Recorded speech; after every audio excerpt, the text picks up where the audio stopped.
آیا تاکنون از خود پرسیده اید که جهان از کجا آمده و چرا به جای هیچ جهانی وجود دارد؟ خدا ناباوران و از جمله بعضی خداباوران معتقد هستند که هیچ ارتباطی بین خدا و مسائل علوم تجربی وجود ندارد. اما در واقع چنین تفکری صحیح نمی باشد. درست است که نمی توانیم در این دنیا خدا را مشاهده نماییم، ولیکن ما می توانیم از علوم تجربی و مشاهدات تجربی خود نتایج عقلی بگیریم. این مسئله تنها سخن من نیست، بلکه دستور الله سبحانه و تعالی نیز می باشد.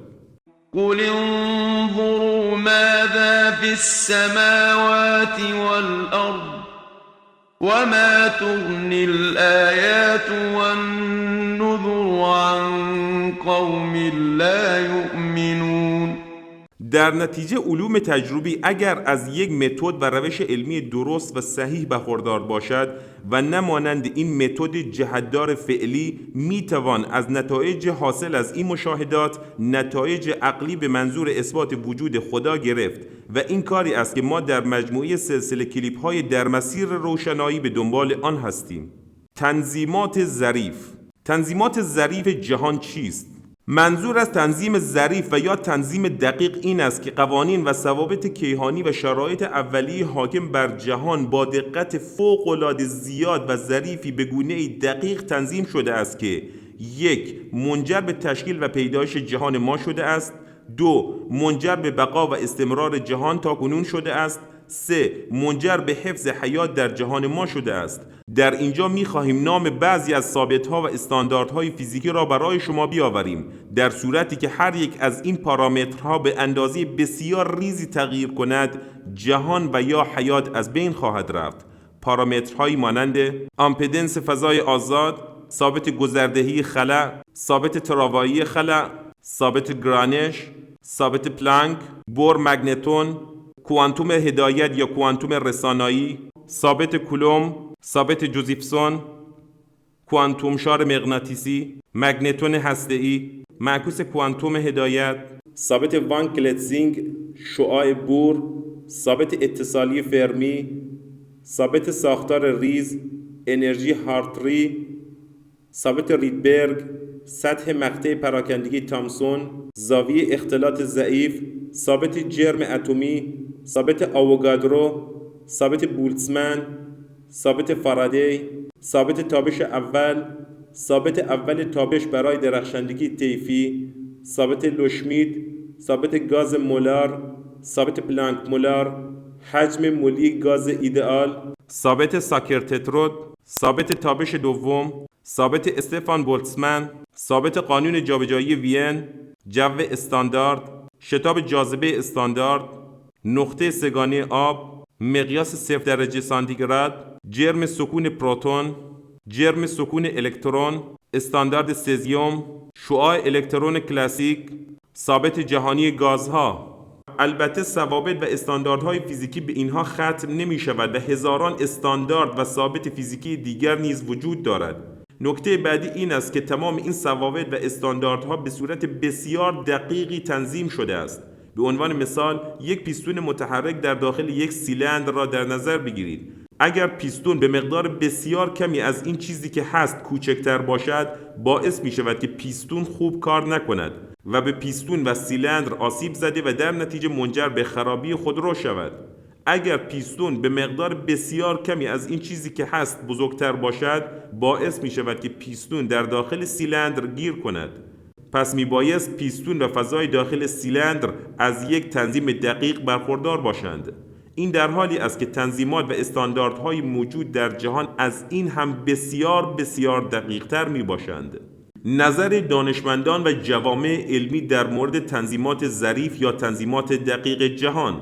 مارتین ریس در کتاب خود تحت عنوان 6 عدد به 6 ثابت کیهانی اشاره می کند و در کتاب خود این اعداد را اینگونه معرفی می کند. عدد اپسیلون، این عدد برابر با 7000 است. اپسیلون مقدار نسبی هیدروژن است که در انفجار بزرگ از طریق همجوشی به هلیوم تبدیل می شود.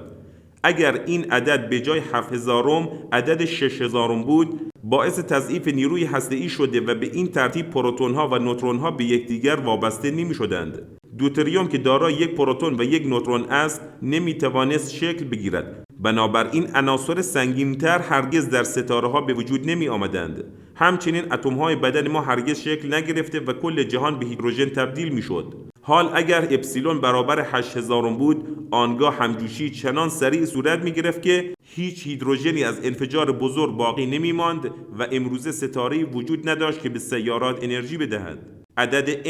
عدد n برابر است با 10 به توان 36 که با قدرت نیروی الکتریکی تقسیم بر قدرت گرانش برابر است. این عدد نشان می‌دهد گرانش تا چه حد ضعیف است. اگر عدد n از این کمتر بود، آنگاه ستارگان نمی‌توانستند متراکم شده و دماهای زیاد برای همجوشی ایجاد کنند. بنابراین ستارگان دیگر نمی‌درخشیدند و سیارات درون سیاهی سردی فرو می‌رفتند.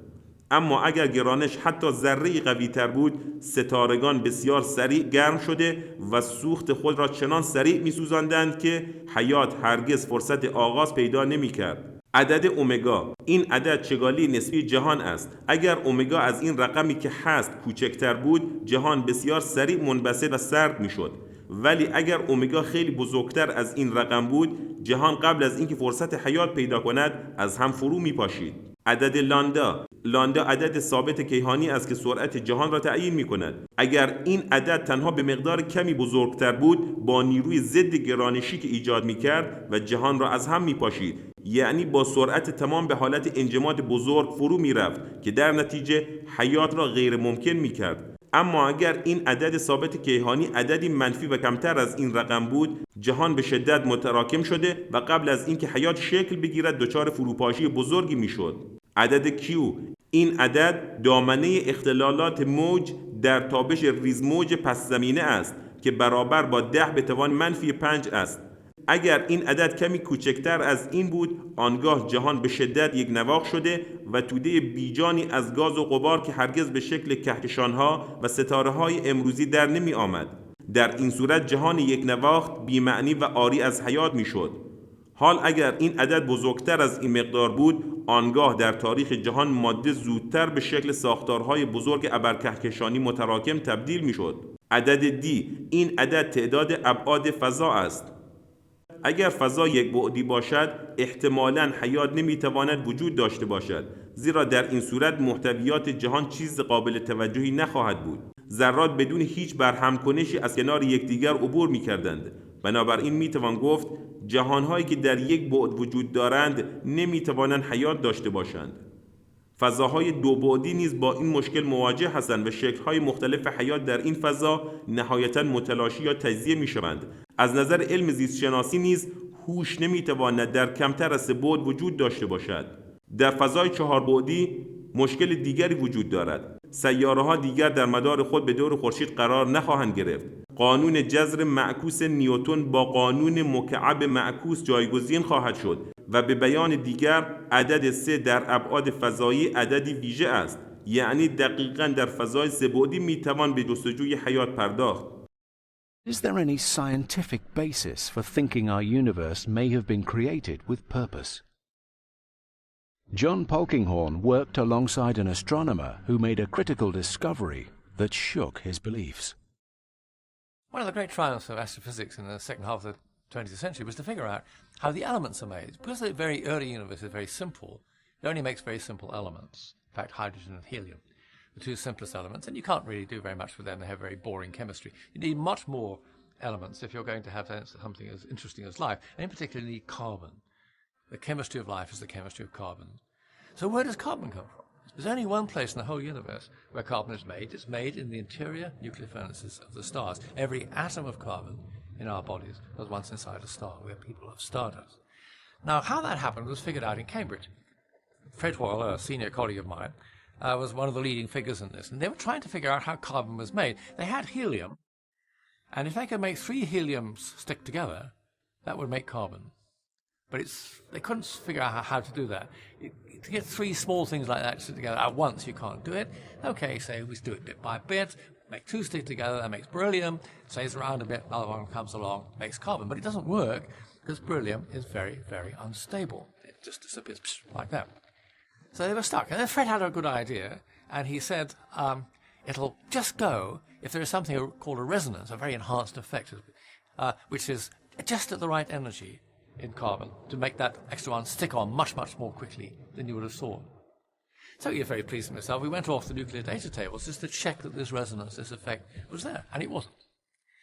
And so Fred was a very stubborn, persistent friend. He rang up some friends and said, look, you've missed something in carbon. There's a resonance there that you haven't spotted, but I know exactly where it is because you had to have this energy. And they were apparently a bit reluctant to look, but in the end they went and looked and they found it. That's a wonderful scientific story.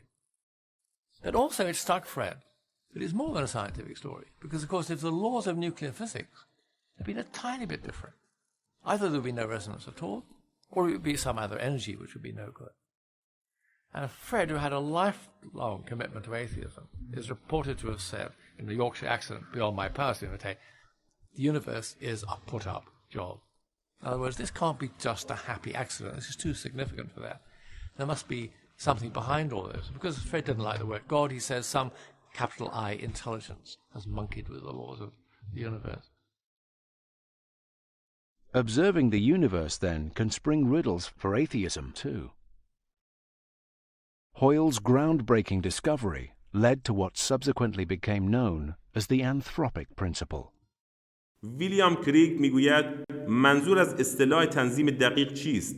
قوانین فیزیک در طبیعت وقتی در معادلات ریاضی بیان می شود متوجه می شویم که آنها حاوی ضوابط یا مقادیر مختلفی هستند، مانند ثابت گرانش یا چگالی جهان که قوانین به صورت خود به خودی مقادیر آنها را مشخص نمی کند.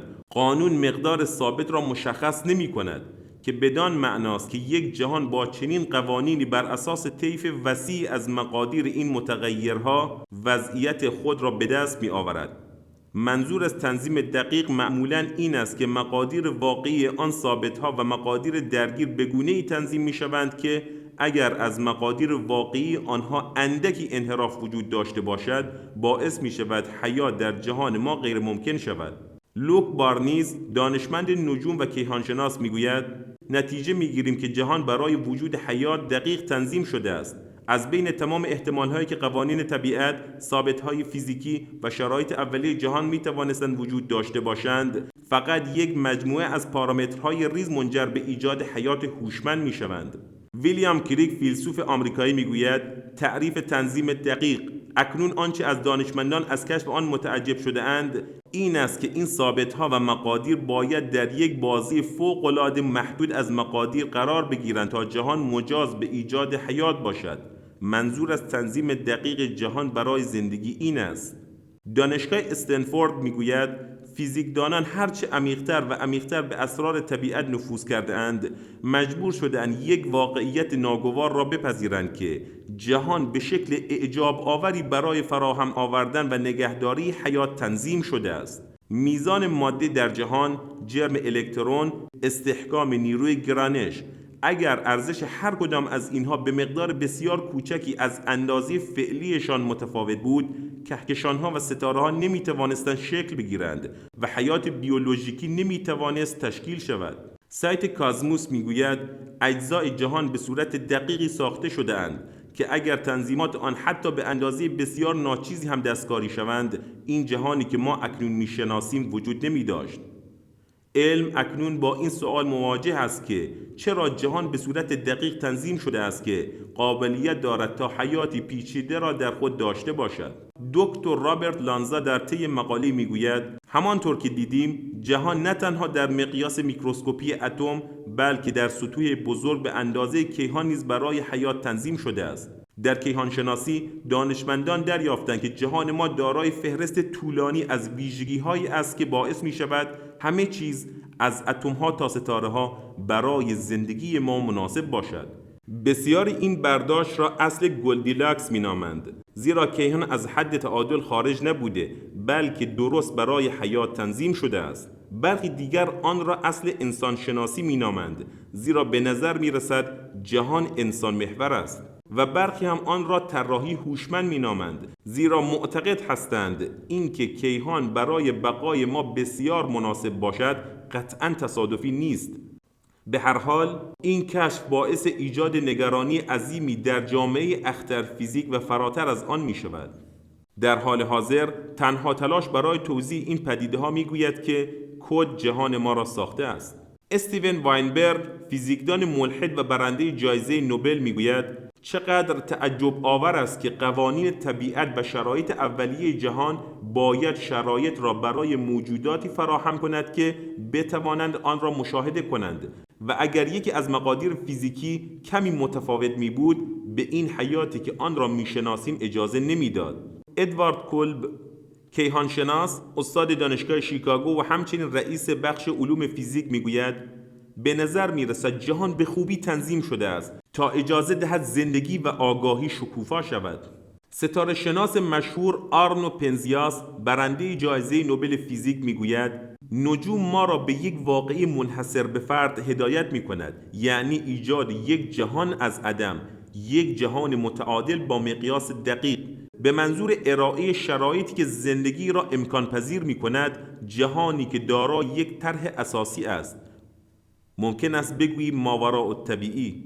البته ما هم معتقد هستیم که خداوند جهان را از عدم ایجاد کرده است. پروفسور و دانشمند علم فیزیک پل دیویس می گوید مقاومت در برابر این تصور که ساختار کنونی جهان که ظاهراً نسبت به تغییرات جزئی در اعداد بسیار حساس است، بسیار دقیق به آن فکر شده است و اینکه تطابق ظاهراً معجزه‌آسای این مقادیر عددی باید گواهی قطعی در مورد طراحی کیهانی باقی بماند. لوک بارنز به عنوان دانشمند ستاره شناسی و کیهان شناسی میگوید تنظیم دقیق جهان برای زندگی هوشمند در چند وقت اخیر بسیار مورد توجه قرار گرفته است. با شروع مقالات کلاسیک کارتر در سال 1974، کار و ریس در سال 1979 و بحث گسترده بارو و تیپلر در سال 1986 تعدادی از نویسندگان متوجه شدند که تغییرات بسیار اندکی در قوانین، پارامترها و شرایط اولیه فیزیک باعث میشد تا اینکه جهان قادر به تکامل و پشتیبانی از حیات هوشمند نباشد. هیوراس، فیزیکدان و کیهانشناس میگوید لیستی از خصوصیات دقیق تنظیم شده برای جهان همچنان در حال زیاد شدن هستند. منجمان هرچه جهان را با دقت و گستردگی بیشتری اندازه‌گیری می‌کنند، تنظیم دقیق‌تری برای آن کشف می‌کنند. فیزیکدان ملحد یعنی استیون هاوکینگ میگوید اگر بار الکتریکی یک الکترون تنها اندکی متفاوت بود، ستارگان قادر به تولید هیدروژن و هلیوم نبودند که در نتیجه عناصر شیمیایی مانند کربن و اکسیژن که بدن ما را تشکیل می‌دهند تولید نمی‌شدند. همچنین مدار الکترون در اتم پایدار نبود و در نتیجه ماده‌ای که الان می‌بینیم وجود نداشت. فیزیکدان برجسته ملحد یعنی استیون هاوکینگ میگوید واقعیت فوق‌العاده این است که این اعداد به طور بسیار دقیق و ظریف تنظیم شده‌اند که منجر به ظهور حیات شوند. به طور واضح مشخص است که محدوده بسیار کوچکی از مقادیری برای این اعداد وجود دارد که بتواند منجر به ظهور حیات هوشمند شود. اگر اعداد اندکی کمتر یا بیشتر بودند، هیچ نوع حیات هوشمندی شکل نمی گرفت.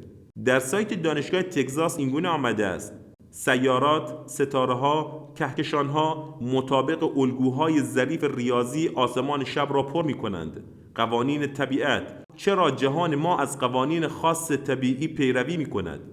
به عنوان کلید برای پاسخ به این سوال دانشمندان باید سوالات مرتبط بپرسند. اگر قوانین کمی فرق می‌کردند چه می‌شد؟ اگر در شروع ماده بیشتر بود چه می‌شد؟ اگر ذرات سنگین‌تر بودند و یا فضا 4 بعدی بود چه می‌شد؟ در 30 سال اخیر دانشمندان چیزهای عجیبی را کشف کردند. اکثر قریب به اتفاق این تغییرات فاجعه بارند که ما در نهایت جهانی بدون کهکشان‌ها، بدون ستاره‌ها، بدون سیارات، بدون اتم‌ها، بدون مولکول‌ها و از همه مهمتر بدون اشکال حیات هوشمند خواهیم داشت. تعجب می‌کنم چه اتفاقی افتاده است. این اتفاق تنظیم شدگی جهان برای حیات است. پل دیویس میگوید چیزی که واقعاً شگفت‌انگیز است این نیست که زندگی روی زمین بر روی لبه چاقو متعادل شده است، بلکه این است که کل جهان بر روی لبه چاقو متعادل شده است و اگر هر یک از ثابت‌های طبیعی برای لحظه‌ای خاموش شود، هرج و مرج به وجود خواهد آمد. دکتر دیوید دویچ، رئیس مؤسسه ریاضیات دانشگاه آکسفورد میگوید اگر کسی ادعا کند که با این تنظیمات دقیق جهان شگفت زده نشده است، او سر خود را در شن و ماسه پنهان کرده است. این تنظیمات دقیقی که جهان دارد شگفت‌انگیز و بی‌نظیر است.